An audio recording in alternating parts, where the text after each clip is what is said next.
কেমন আছে সবাই? সবাইকে আমার তরফ থেকে সুপ্রভাত জানাই। সেই গরমের সুপ্রভাত, গরমের গুড মর্নিং। ঠিক আছে, সবাই ভালো থেকে এই গরমে আশা করি সবাই খারাপই আছো, কারণ এই প্রচণ্ড গরমে যা অবস্থা যাচ্ছে, গরম যেমন তেমন, আর রোদেরও তাপ, একটু হাওয়াও দেয় না, কিছু নয়।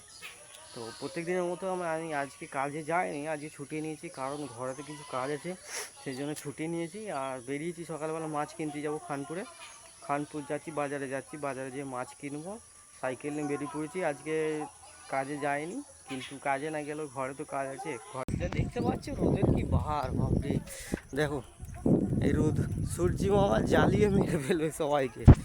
প্রচণ্ড রোদ দিচ্ছে, রোদের অবস্থা খুবই খারাপ।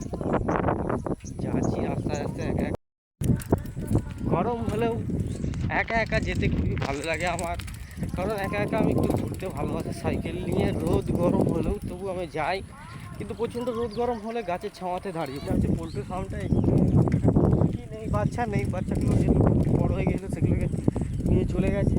আবার যখন আসবে বাচ্চা তখন আবার এখানে রাখবে, তখন আবার বাড়বে, তারপরে আবার পাঠিয়ে দেবে যেখান থেকে নিয়ে আসবে সেখানে। এটা হচ্ছে আমাদের আমাদের গ্রামটা আর ঝিলপাড়ের মাঝে রাস্তা। এটা এরকম নতুন রাস্তাটা হয়েছিল তখন আমরা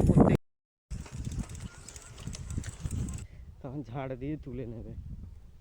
আমাদের এরকম করে, কিন্তু আমাদের একদম ধারে রাস্তা নেই, তো রাস্তাতে নিয়ে। এই জায়গাটা কতটা শান্তিপূর্ণ জায়গা, মাঠে গরু বাঁধা আছে, মাঠে গরুগুলো ডাকছে রোদ দিচ্ছে বলে, কিন্তু খুব ভালো লাগছে এই জায়গাটা দাঁড়িয়েছে, একটু ছাওয়া। পেছনের দিকটা দেখতে পাচ্ছি কতগুলো কলা গাছ রয়েছে এইখানটায়, এইখানে সূর্যি মামার সাথে এই শিরিষ গাছ রয়েছে। আর এইদিকে গরুগুলো চেঁচাচ্ছে, ওইখানে মাঠে ওই যে দুটো বাঁধা আছে না, ওইগুলো চেঁচাচ্ছে।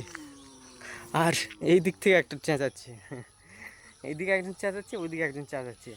একজন ডাকছে তো আর একজন ডাকছে, বলছে আমাকে বাড়ি নিয়ে যাবো, কেননা প্রচণ্ড গরম দিচ্ছে, ওই জন্য রোদ দিয়ে দিয়েছে এখন থেকেই, দেখেই বুঝতে পারছো।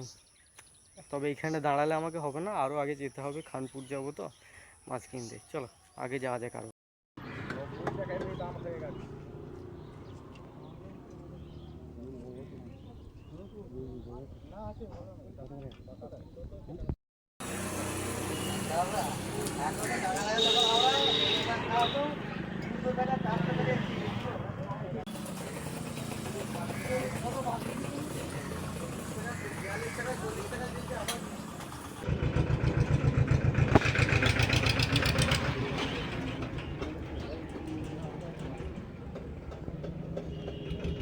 চলে এসেছি, এটা খানপুর মন্দিরের পাশে, ঠিক আছে, খানপুর মন্দিরের পাশে আশ্রমটা, আশ্রমের পাশে।